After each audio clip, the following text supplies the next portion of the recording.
Okay, welcome back, folks. Dave James. Mike. So today we're going to be... Mike, shall we have a chat about critical paths? Go on then. Let's just have a chat about critical paths and see what happens. So, critical paths. We haven't really touched on that at this point in time so far, so this will be new and exciting for everyone, he says as he clicks. So, critical paths. Critical path isn't something that's unique to games. No. We're going to make it super relevant, but it actually is something that exists outside of games, and you can actually see the term used in project management. In project management, you refer it to as all the necessary steps that you have to do to complete that project. And depending on the project, that could be insanely complicated, and a million things you've got to work through. Within games design, though, we kind of refer to it as the quickest route that allows us to complete the level. And if we can complete the level in the quickest route, that's a critical path in essence. But there's quite a bit more to it. I suppose the biggest question is, why do we even identify a critical path? What's the point? Yeah. And the main one is, if that's the fastest route from the start of our level to the end, and someone could complete our level just by taking that route, that's our core experience. Is that any good?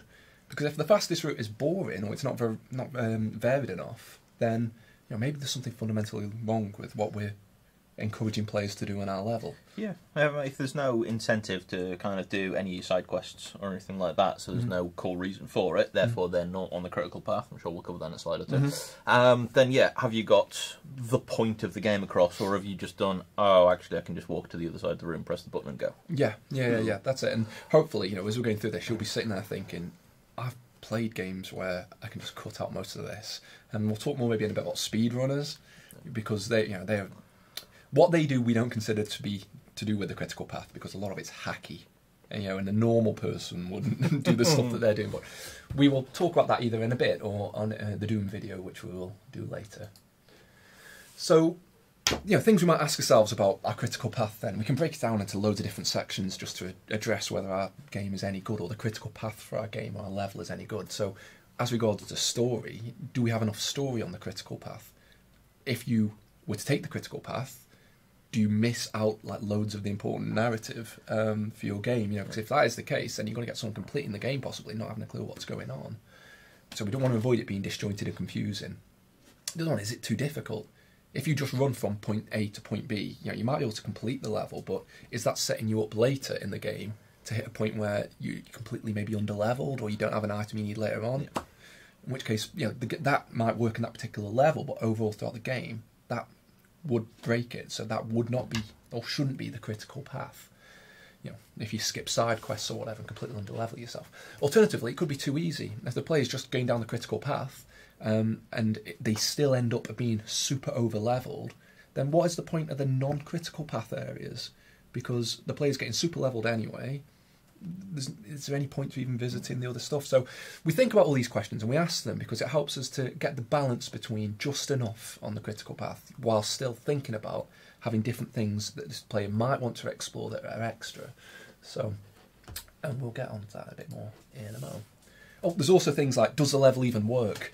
Just coming back to speedrunning, there's ways where you might be able to skip something and just completely break the flow of the level. A cutscene no longer triggers because you glitch through a wall or something.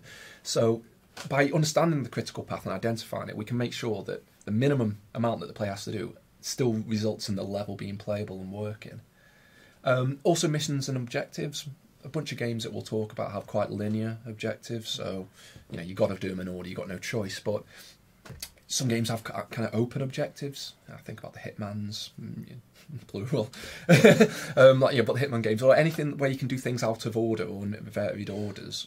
Yeah, I mean, you can get some odd games, stuff like Skyrim, that kind of thing, where you end up running into the end bit of the quest before you've met the quest giver, and it's like, oh, clear this dungeon. I already did that, but I didn't know it was a quest. Yes, that's it. Yeah. So you can get some odd cases every now and again. Yeah, games have started to get better at catching that, actually. The Witcher games surprised me because they sort of say, I forget, I'm paraphrasing, but this is go, we did need you to kill the thing, but you've already done it, so yeah, thanks. Here's some money. Whereas in old days, it'd just be a case of you accept the quest and then you immediately complete it, you know what I mean? But we're getting better at that as we go. So identifying a critical path also ensures that we know the thing is actually completable and playable. So, and also, like I said, just plain fun. Is the critical path any good? If that is the core experience of your game, is the player going to experience a range of enemies, for example? Or if they do the critical path, is it just one enemy and they don't get really much variety? Does it have a bunch of missions? Is it a reasonable minimum length? Now, we haven't put what that is, because that is, as you'll probably appreciate, how long's a ball of string? It depends on the game. It depends what we're trying to achieve with, or what feeling we're trying to instill in the player. But if you're expecting your level to last maybe 10 or 15 minutes, but the critical path is like 30 seconds, then maybe there's something that needs to be tweaked there. On its own, is the game worth playing on the critical path? Again, I've pointed out there's a few side rules to that. Not all games adhere to that. So, if we talk about the Souls games, if you've ever played those, a lot of people complain that the narrative is really obscure and not very, it's not obvious, but you kind of piece it together through environmental storytelling, from going and getting some item with a bit of descriptive text on it, and you can very much skip a lot of the narrative in Blood, in the Souls, and in the Destinies as well. You have to sort of seek it out if you want it. Maybe even read websites and stuff around it. It is there, but you have to hunt it down. So this isn't always the case, but but it comes into what people are playing games for. Sure. So you've got a lot of Destiny is multiplayer shooter, and very good multiplayer shooter, and a lot of people maybe don't care about the narrative. But getting that core experience of going, this is a really good multiplayer game. There's some narrative if you're interested, but okay. So in that case, it's actually quite good for it. The Souls games are quite interesting, because a lot of them are actually faster to do a speed run through than to actually try and play the game. They're a lot easier as well, which is really weird. It is. It's an odd. I've seen some of those videos, Mike. People speed running it, and I've got no idea how that happens. It took me about 4 hours to beat a skeleton, and I think that just died out of embarrassment for me. So, we'll come on to all that in good time. So, just briefly then, we're talking about the core, the critical path. So, that leads us on to, naturally, what about the rest of the level? So, what is the purpose of that? And I'll talk more when I give you some examples in a minute. But, we should use the extra parts of our level to provide additional things that aren't a requirement. So, additional challenge. If a player wants to test themselves. Many of the things in Doom that we talk about, sort of like the little challenge areas, I forget the technical name, where you get teleported away and it's like kill 20 imps with your fists, kind of thing. Rune gates or something, rift gates. That's the one. That is sort of optional content that you can repeat and try and complete, but the game is completable without it. But you get rewarded for putting that effort in, and that's what we kind of do with the rest of our level. Also, world building, so you could expand on the narrative, expand on the story, and things like that, and the extra, and reward people who are interested in, like you say, the narrative side of the game. And also, we may have, a faster route. Well, the fastest route might not always be the easiest. The quickest route might actually require quite a bit of skill to get through, So for other players, they might want to take a more prolonged but safer route. And you've heard me bang on about this in games designed for for multiplayer levels as well. Actually, sometimes you might have simpler routes. When we've looked at the breakdown of UT levels, there's some simple routes that are kind of straight, or there's the ones where you require the translocator and whatnot. So we come back to this regardless of single or multiplayer, the different experiences. Right, time for a map. A bit of lovely pixel maps here, Mike. I knew this would make you happy. So this is a completely ambiguous game. It's not based on anything. But here we've got a very simple layout of a level. It's a very linear game, obviously. And I've highlighted the start and the end, and we've got a critical path running straight through it. So I can immediately see the route the player will make. Nice and straightforward. Yeah, nothing too complex there. If we factor in maybe a little side room with a shotgun in. So again, it depends on the game, but in this particular made-up game, say the shotgun isn't a prerequisite. If I literally don't need the shotgun to complete the game, then that's not on the critical path. If there's a point where I literally have to have that to progress, not it makes it easier to progress, I literally need it, then the shotgun would be on the critical path. But as it is, it's not. It's a nice bonus, so it's not on the critical path. If there is an objective, though, we have to factor that in if that objective is required to complete the level. So if the objective is talk to somebody in that room, and that's a little yellow square, if that's part of what I must do, and I can't, even if I got to the goal, the level wouldn't complete, I have to pass through the objective, even if it means, in this case, backtracking. So the critical path can sometimes include backtracking, depending on the game. here's an instance where maybe it's not like an outright mission objective and spelled out as such, but if the player comes across a door that's locked, they've got to go find a key. There's no way through that door. You know, maybe in some RPGs you're able to hack it or maybe bash it down or whatever, but you would factor that in, and whichever is quickest, I guess, or more likely. It's much more common practice to kind of do something like this. 'Cause, in general, kind of why we picked out backtracking is it's not useful in that many games because you've already seen the environment, then you're going back onto it. So unless something changes like radically, which sometimes it does, I don't know, I think Dead Space does it quite a lot when you have to go back and things have changed when you come into it. So things do change as well, but a lot of backtracking, it kind of gets quite annoying because it's like, where am I going? Backtracking for the sake of it. Yeah. Older games used to do it quite a bit just to pad it out. Yeah. Just to pad games out. I mean, what you'd probably get in a modern game is you go to that door, it wouldn't open, you go get the key, and then as you turn around and come back, oh no, there's a new monster that spawned. Oh, it's come to an event. And so on. So we factor that in. But still, that's the critical path still. You go to the door, you go get the key, and then you have to backtrack in this particular example. When we start adding in multiple routes then, so here's a case with another route, which is perfectly viable. You could take it, you'd still get to the goal, but you would take the quickest one as being the critical path. Pretty obvious, pretty straightforward. But in this particular example, the question we should maybe be asking, if there's literally nothing going on in that top part, why is it even there? So you don't see many games where there's side corridors purely just to have them. They normally serve a purpose, and as well they should. And we keep coming back to that. Make sure everything that when you're designing and when you're making levels, make sure everything is considered and has a purpose. And if it doesn't, just think, why is it even in? Yeah. So this is kind of one of the reasons why multiplayer differs quite a lot from single player. Sure. Multiplayer, that makes more sense. Yes. Than in single player, because you've got multiple ways to go. Of course. But obviously in single player, it's just one person, and you want them to get there and not get, am I going this way? Am I going that way? I've seen this room before. It's just needlessly confusing. Yeah, no, that's it. Now, we could make the top route a bit more interesting, maybe. So in this particular case, the top route is longer than the bottom route, but there's an objective up there that the player has to do. So in this case, naturally, the top route becomes the critical path because you can't complete the level unless you go through the objective. Pretty obvious. Okay, so we have to take a slightly longer route, but it is a prerequisite of completing.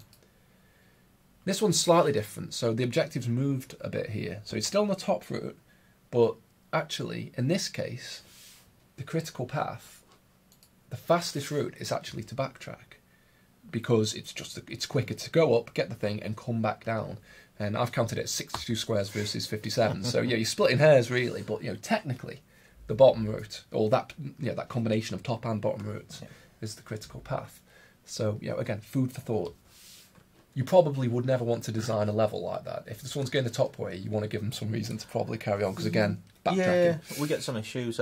Space Hulk, the big, not Space Hulk, Deathwing, sorry. Okay. The new Space Hulk, kind of has this on the first mission, and it's kind of like, you've got a huge Hulk, tons of ways you can go, which was weird, because later on, they'd literally block off, so you have to go the right way each time. But you can end up going to the other side of the place, going through everything, not seeing one enemy at all, and then as soon as you walk through the thing that is, turn left instead of turn right at the very start, then it triggers the whole thing going off.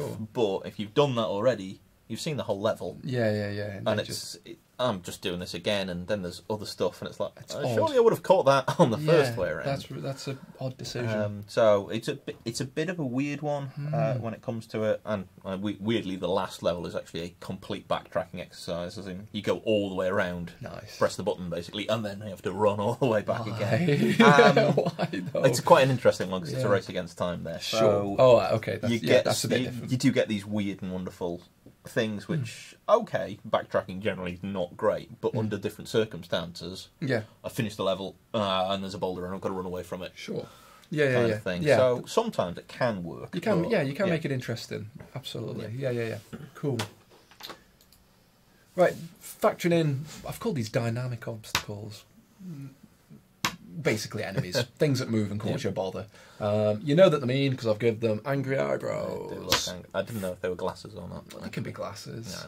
They can be glasses, that's fine. And behind the glasses, angry eyebrows. That's exactly right.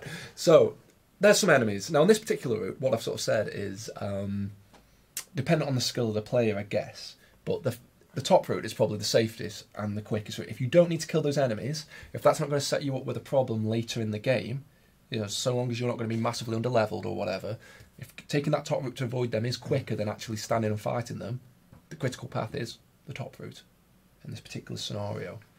This is where it does come down to a bit of judgment and understanding the mechanics of the game. It is a judgment call, because in this particular example, the way I've laid things out as well, again, dependent on the mechanics, a skilled player could maybe dodge and weave the bottom way and avoid the enemies, or kill them really quickly if they're particularly adept for whatever reason. So the bottom route could potentially be the critical path in this one. Yeah. So, when we start getting even more advanced stuff, it builds off this. If I've got a game like Deus Ex or Dishonored or something like that, where it's going, well, I'm going to go the killy route and shooting people. Sure.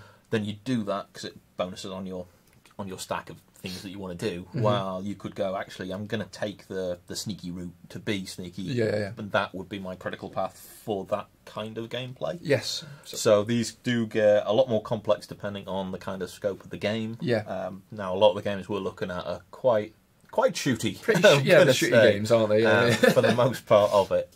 So the critical path, generally, you'll just have one general critical path for it, rather than kind of 5 different types of gameplay. Yeah. But yeah. No, I was just trying to think of any of them kind of open, but they're all pretty Yeah, most of them are. Yeah, cool. Yeah. So consider that it's not always immediately obvious, But again, as long as if you're ever talking about this in your forum or whatever, when you're assessing the critical path, then for the assignment, consider it. Have these conversations and weigh up the options of what it could be. That's absolutely fine, as long as you're being critical and you're thinking about it. That's what we hope to see.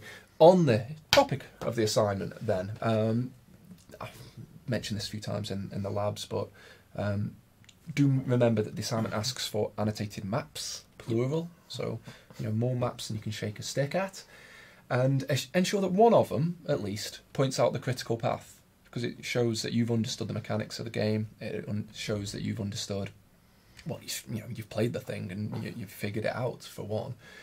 Like I say, in the previous slides, sometimes just a line on its own is only so useful. So ideally, what we would like to see is, me and Mike have had the benefit of being able to chat about the critical path, but when you identify the critical path, have some text as well explaining your justification for it, what it's doing, what's on there.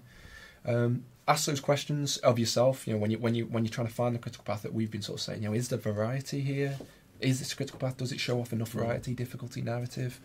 And as long as you're justifying your decision for it, then you will be fine. Yeah. In some cases, you might actually have to break up your maps as well. Oh, sure. Some of the, again, like sort of UAC and whatever. UAC is a relatively straightforward mission, but further on down Doom 2016, some of those are literally layers upon layers upon layers of maps. Yeah. And then trying to draw a top-down spiral doesn't really work. No. So you might have to just cut up your map into sections. Yeah. And sometimes that's actually a really nice way of presenting those maps in, here's the first area, here's a transit point, here's the second area, and a transit point as well. Yeah, no, that's it. We've had the benefit of I've made a game up, so I get to make it super simple. So when you get to do yours, it inevitably will be more complex. So think about how you want to present it, but it's fine. But just to note, critical path does need a start and an end. Therefore, they're less relevant to multiplayer levels because of all the different routes that you might have for a variety and whatnot. So we're not expecting you to point out a critical path for your ultimate design for your Unreal tournament level. Don't need to stress about that. It's more relevant to the analysis of the game that you've picked. Yeah. So for the UT stuff and for multiplayer stuff, we'll be looking at more stuff like collision planning and things like that, which is kind of the other side of the coin, where you don't generally have it in first person because you have beats and timings, which we'll talk about in a few weeks anyway. Yes. Yeah. But no, that's it. And last point, just you can and should refer to the various paths in a CT level, and like Mark says, we'll get onto that in good time. So to conclude, critical paths are really useful. They demonstrate your knowledge of the game. They demonstrate that you've understood the mechanics and you've played the thing. And from a design and developer point of view, they're useful to us when we're making something, because it lets us see that our core experience, the minimum experience a player will have, we get to say, is it actually any good? And that's really important, because if it isn't, something's rotten and we need to change the way that we're doing something. That's it from me. Cool. Cool. Yep. Thanks very much, gang. Cheers.